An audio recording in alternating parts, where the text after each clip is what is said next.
morning and welcome to Judaism Today. It's really hard to stand up to the crowd sometimes. It's really hard to take a position that not everyone else agrees with. It's really hard to stand out. And when you do that, when you sort of go out on a limb to say what you think is right or try and do the right thing, sometimes you're attacked.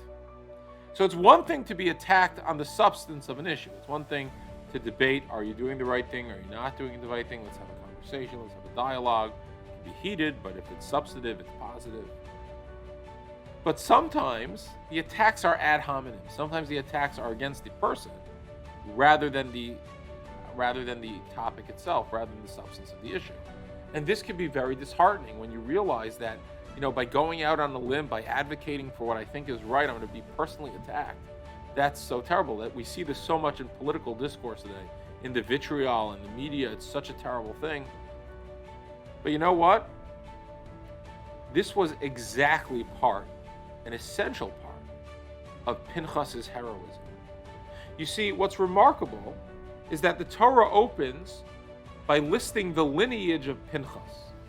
And Rashi comments, why does the Torah open by listing his lineage? And the answer is because when Pinchas did his act of heroic zealotry, it wasn't just like, he took some guy in the corner, that was being problematic, someone that wasn't liked, wasn't loved, someone that was a nobody. But the guy who he attacked and killed, Zimri, was a prince of Israel. He was a leader.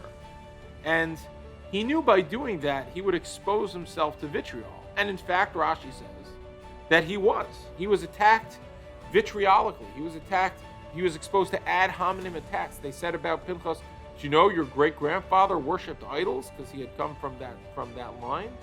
Who do you think you are, Pinchas, to take on the leader of the tribe of Shimon, a man named Zimri?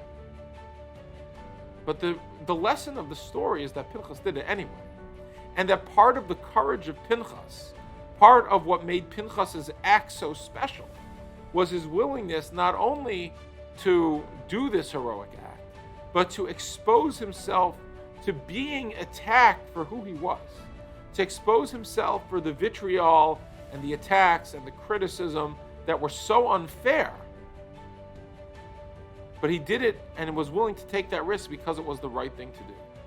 This is the lesson of Pinchas. Sometimes in life, when we need to do the right thing, we need to be courageous. Courage doesn't just mean the action, but it means the willingness to suffer the consequences of a decision, the willingness to be exposed sometimes to ad hominem attacks, the willingness to put it all on the line to do the right thing. Have a great day. I hope you enjoyed that episode of Judaism Today. If you did, please make sure to follow us on Facebook, subscribe on YouTube, or check into our podcast wherever podcasts are listened to, and we look forward to hearing from you more.